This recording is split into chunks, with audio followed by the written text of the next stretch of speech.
Hello everyone, welcome back to Confessions of a Hmong Shaman. Today's story was sent in by a sister wanting to share her story about how she became a shaman.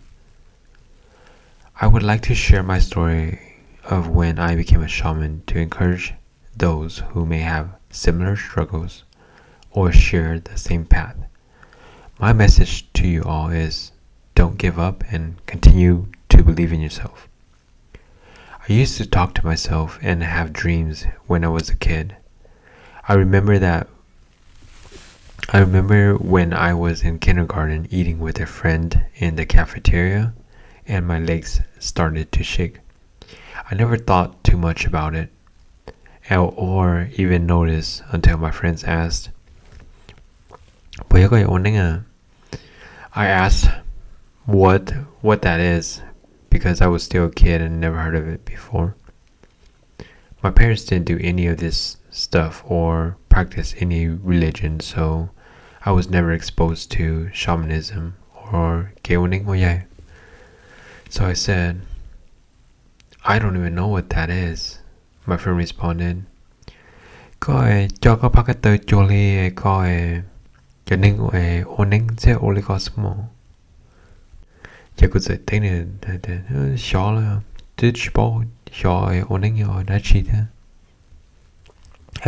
that day, I started to control my legs to stop shaking. I normally would forget my dreams, but there was this specific repeated dream that I can never forget. Each Halloween, I would dream of our old house. In our old house, I would see my grandma standing at the fireplace.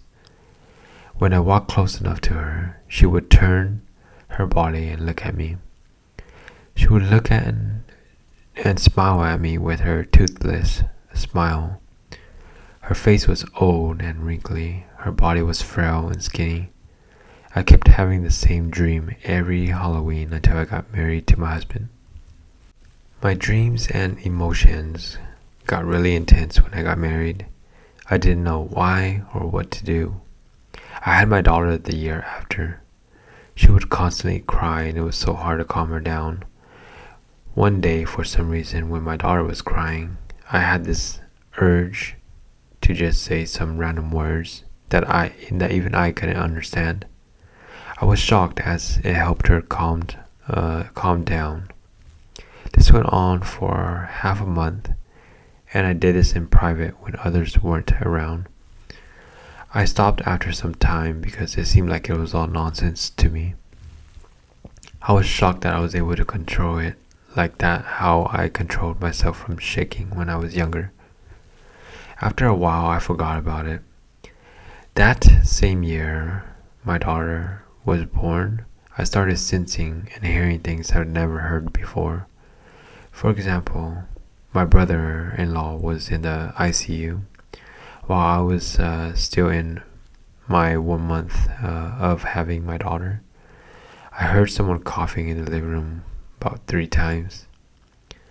I thought to myself, oh, maybe my husband's home, but why didn't he say anything to me? My husband typically works night shifts, so it was odd that he would be home. He normally leave on the lights in the living room and kitchen since I just had my daughter and he knows that I need to come out to get things and use the restroom. I decided to look to see who it could be. I opened my bedroom door and looked in the living room. There was no one there. I got really spooked and closed the door. Then all of a sudden my daughter starts crying out loud. I tried to comfort her, but it wasn't working. She just kept crying. I got so scared I started praying and telling my daughter to go to sleep. It was hopeless and my daughter was not going to stop crying. So I called my husband to come home so that I can get some rest.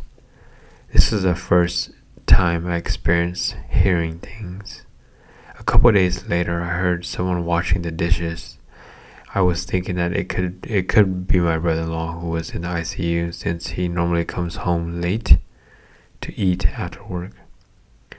I told my in-laws and my father-in-law said out loud that if it's the son, than for him not to do that, because it's not a good look on him. Ever since my father-in-law said that, all the noise has stopped. I could still sense things and read people.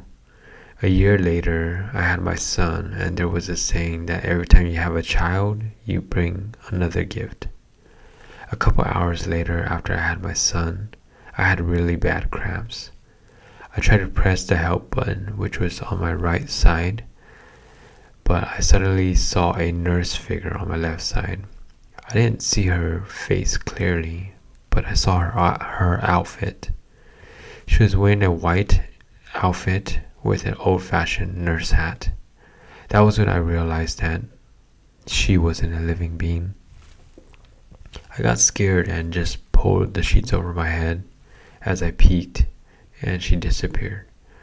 Afterwards, I kept asking my mother-in-law to look for a shaman to shayai for me, because I kept having bad dreams. But she kept telling me that there's nothing to worry about. 那么多那么久也我不想到这 eat too much and dream too much, right? But I was still worried and kept having the urge to ask and find spiritual help. I continued to beg my mother-in-law to ask someone, and she finally asked a senior shaman master. The shaman master asked her student to do it for me. The shaman student said that there was someone with me and that I have spiritual guides. That's when I realized it was her. Before that, I would hear voices in my head saying, "It's her. Go ask her." And I would talk to myself without realizing it. I didn't think too much of it until now. After the session, I made a decision to start my journey. At that time, I was only 21, so my in-laws were against my decision. My in-laws stated, "Why did you want to start? You don't need to. You're still young and healthy. You're not even sick, so don't do it. Wait until you get older or when you get really sick." But I insisted and said that I wanted to start my journey because deep down in my heart, I didn't want to get sick, and I knew that I had to go down this path. So my husband told me that if I want to do it, he would support me. So we ended up reaching out to a shaman master to come and raise me. The day prior to my master coming to raise me, I had a dream that she came to bring down my guides and raise me, but she didn't bring everything required to properly raise me. The next day when she came, I let her know of my dream. She reassured me not to worry and that she brought everything needed to raise me. And then my first time that I sat on the bench, I started speaking already. This just pretty much sums it up for this story here. I want to thank the sister for sending in her story to kind of help guide everyone else along their journey. I hope this helps, and if anybody has any stories that they want to share, please send out an email to us and we'll get everything figured out, okay? Thank you so much for your support and for listening, and we'll see you guys on the next one.